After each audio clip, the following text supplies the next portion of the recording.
नमस्कार मैत्रिणींनो, माझ्या या यूट्यूब चॅनलवरती आपलं सर्वांचं अगदी मनापासून स्वागत आहे।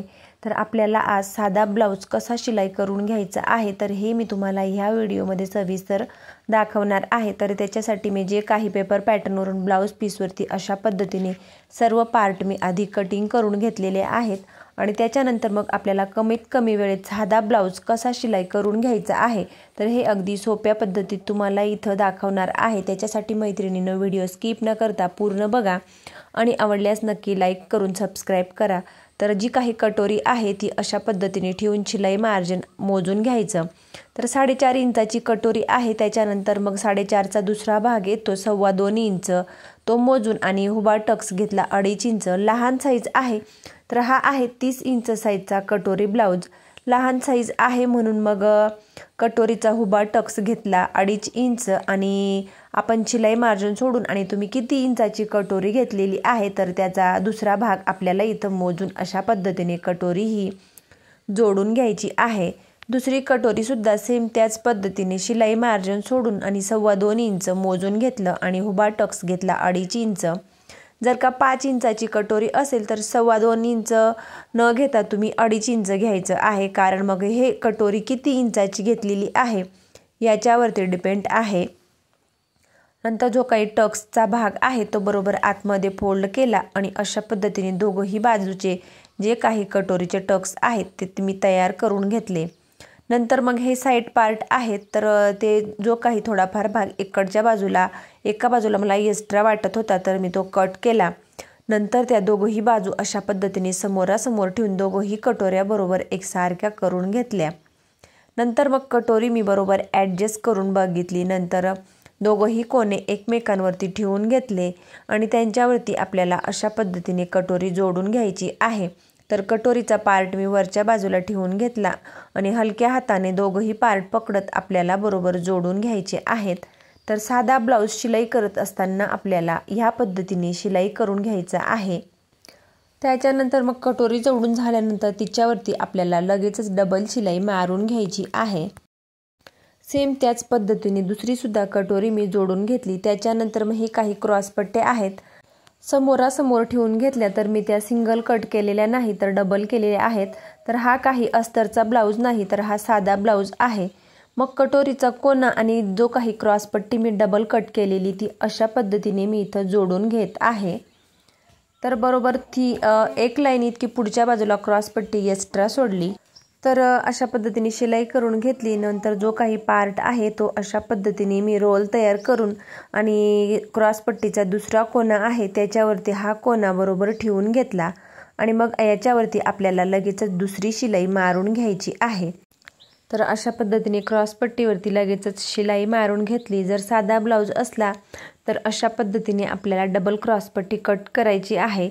साध्या ब्लाउजमध्ये आपल्याला क्रॉस पट्टीसाठी 1/2 इंच शिलाई मार्जिन लागतं, परंतु आपण अस्तरचा ब्लाउज कट केला त्याच्यामध्ये आपल्याला 1/4 इंच इतकं शिलाई मार्जिन लागत असतं। तर हे कटिंगच्या वेळेला आपल्याला बरोबर लक्षात ठेवायचं आहे। नंतर मग बरोबर मी अशा पद्धतीने फोल्ड करून घेतलं आणि बघू शकतात अगदी सरळ रेषेत खूप छान अशी क्रॉस पट्टी जोडली गेली। आपण जी काही एक लाईन किंवा मग 1/2 इंच इतकी पुढच्या बाजूला एक्स्ट्रा सोडलेली असते तर ती आपल्याला सरळ रेषेत कट करून घ्यायची आहे आणि जी काही एक्स्ट्राची क्रॉस पट्टी आहे ती आपल्याला अशा पद्धतीने कट करून आणि नंतर माप टाकून मोजून घ्यायची आहे। त्याच्यानंतर सरळ रेषेत कट करून आणि दुसरी क्रॉस पट्टी सुद्धा मी तुम्हाला लगेचच जोडून दाखवत आहे।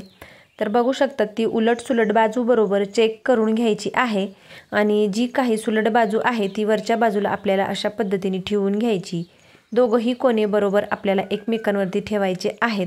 तर काळजीपूर्वक बरोबर आपल्याला ही बाजू वरच्या बाजूला येईल किंवा नाही हे लक्षात ठेवत मग आपल्याला ही क्रॉस पट्टी बरोबर जोडायची आहे।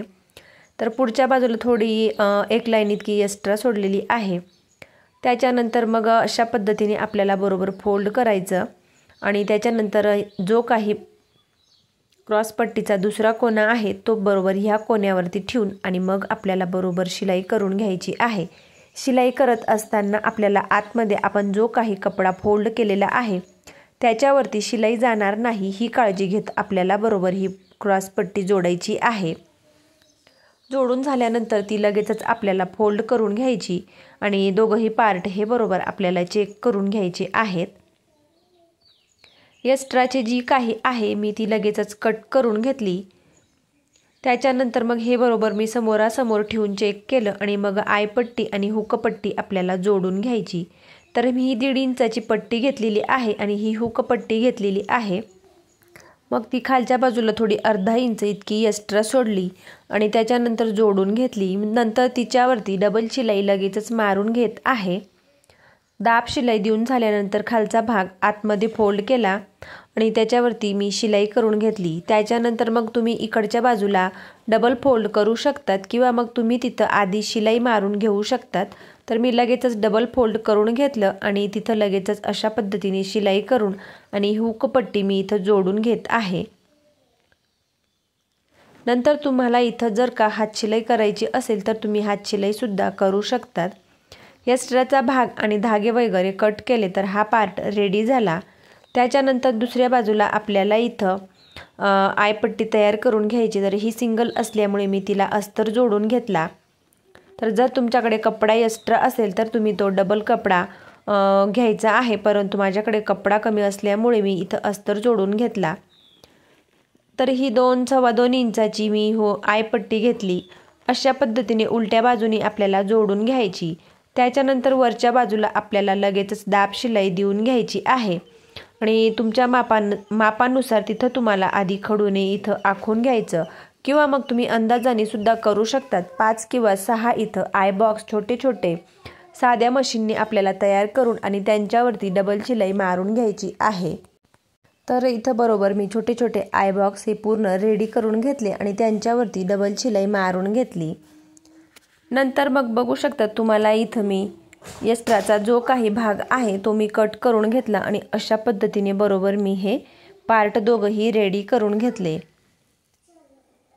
जर तुम्हाला एखादा भाग थोडाफार कमी जास्त वाटत असेल तर तो आपल्याला एकसारख्या मापात कट करून घ्यायचा आहे।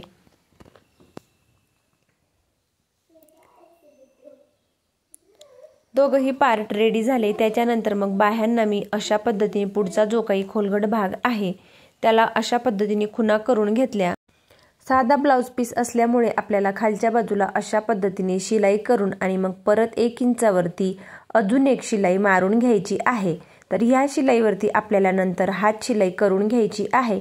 साधा ब्लाउज पीस असला की दोघंही बाह्यांना सेम आपल्याला ह्याच पद्धतीने बाह्या तयार करून घ्यायच्या असतात। नंतर मग दोघंही बाजूंच्या बाह्या मी मोजून घेतल्या। उंची ही बरोबर आली। मागची साईड घेतली, मागच्या साईडचे दोघंही टक्स देऊन घेतले आणि त्याच्यानंतर शोल्डर जोडून घेतलं, पायपिंग करून घेतली। जर तुम्हाला पायपिंगचा व्हिडिओ पूर्ण डिटेलमध्ये बघायचा असेल तर त्याचा आपल्या चॅनलवरती व्हिडिओ अपलोड केलेला आहे, तिथं जाऊन तुम्ही चेकआउट करू शकतात।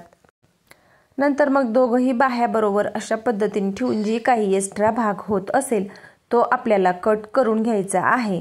त्याच्यानंतर मग शोल्डर आपण जोडून घेतलेला आहे, पायपिंग करून घेतलेली आहे आणि मग बाह्या आपल्याला जोडून घ्यायच्या। दोघंही बाजूंच्या बाह्या बरोबर आपल्याला अशा पद्धतीने ठेवून आणि त्यांचा मध्य सेंटर काढून घ्यायचा आहे। तर मध्य सेंटर जो काही आपण शोल्डरचा जॉईंट आहे त्याच्यावरती ठेवून आणि अशा पद्धतीने आपल्याला दोघंही बाजूंच्या बाह्या आपल्याला जोडून घ्यायच्या आहेत। तर दोघंही बाजूंच्या बाह्या अगदी हलक्या हाताने पकडत आणि जोडून त्यांच्यावरती आपल्याला लगेच डबल शिलाई मारून घ्यायची आहे। जर थोडीफार बाही कमी जास्त झाली तर पाव इंचाची काहीही हरकत नाही।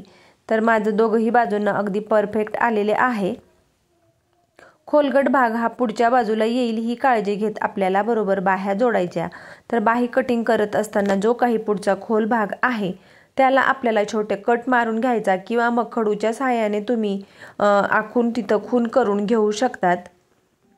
आणि अशा पद्धतीने दोघंही बाजूंच्या बाह्या मी परफेक्ट जोडून घेतल्या आणि त्यांच्यावरती डबल शिलाई मारून घेतली।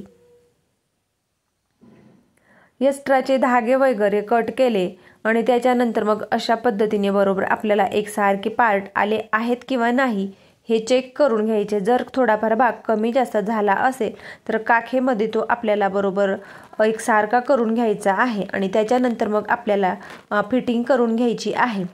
तर फिटिंग करण्याआधी मी सर्वात आधी दोघंही बाजूंना अशा पद्धतीने आपल्याला शिलाई करून घ्यायची आणि त्याच्यानंतर मग आपला छातीचा चौथा भाग, दंडघेर, कमरेचा चौथा भाग मोजून घ्यायचे आहेत आणि मग आपल्याला फिटिंग करायची आहे। तर बघू शकतात दोघही बाजूंना मी सेम ह्याच पद्धतीने सुरुवातीला एक एक शिलाई मारून घेत आहे आणि मग मी फिटिंगची मापं टाकून घेणार आहे। तर पूर्ण अशा पद्धतीने मी पकडून घेतलं। त्याच्यानंतर मग दंडघेर मोजून घेतला, छातीचा चौथा भाग मोजून घ्यायचा आणि कमर आपल्याला मोकळं करून मोजून घ्यायचं। जी काही इथं इकडच्या बाजूला आयपट्टी सोडून आणि छातीचा चौथा भाग टाकून घेतला, आयपट्टी सोडून आणि कमरेचा पूर्ण माप मोजून घेतलं। जेवढं कमर आहे त्याच्या पुढचा उरलेला भाग अशा पद्धतीने मोजून त्याचा 4 फोल्ड करून घेतला आणि जे काही माप उरतं ते अशा पद्धतीने इथं आपल्याला मोजून घ्यायचं आणि छातीचा चौथा भाग दंडघेर जो काही आपण मोजून घेतला अशा पद्धतीने सरळ रेषेत आखून घ्यायचं आणि मग आपल्याला फिटिंगची मापं टाकून घ्यायची। तर डायरेक्ट आपल्याला जे काही आपण आखून घेतलं याच्यावरती डायरेक्ट शिलाई मारून घ्यायची नाही, कारण आतमध्ये फुगा होत असतो। त्याच्यामुळे सुरुवातीपासून पाव इंचावरती 1-2 शिलाया मारून घ्यायच्या आणि मग फायनली फिटिंगची लाईन अशा पद्धतीने मारून घ्यायची आहे। त्याच्याजवळ अजून एक पाव इंचावरती शिलाई करून घ्यायची, जेणेकरून कस्टमरला थोडंफार कमी जास्त करायचं असेल तर ते ओपन करू शकतात। सेम ह्याच पद्धतीने दुसऱ्या बाजूची सुद्धा मी फिटिंग करून घेतली आणि फायनली आपला साधा ब्लाऊज इथं कमीत कमी वेळेत मी खूप सोप्या पद्धतीत तुम्हाला शिलाई करून दाखवलेला आहे। तर प्लीज मैत्रिणींनो, माझा व्हिडिओ आवडल्यास लाईक करा, शेअर करा आणि चॅनलवरती नवीन असल्यास चॅनलला सबस्क्राईब करून जवळच असलेल्या बेल आयकॉनला प्रेस करा, म्हणजेच माझ्या अशा येणाऱ्या नवनवीन व्हिडिओची अपडेट तुम्हाला येत राहील। आणि माझी ब्लाऊज करण्याची पद्धत तुम्हाला कशी वाटली हे मला कमेंट करून नक्की कळवा। अशा पद्धतीने तुम्ही सुद्धा अगदी परफेक्ट ब्लाऊज शिलाई करायला शिका।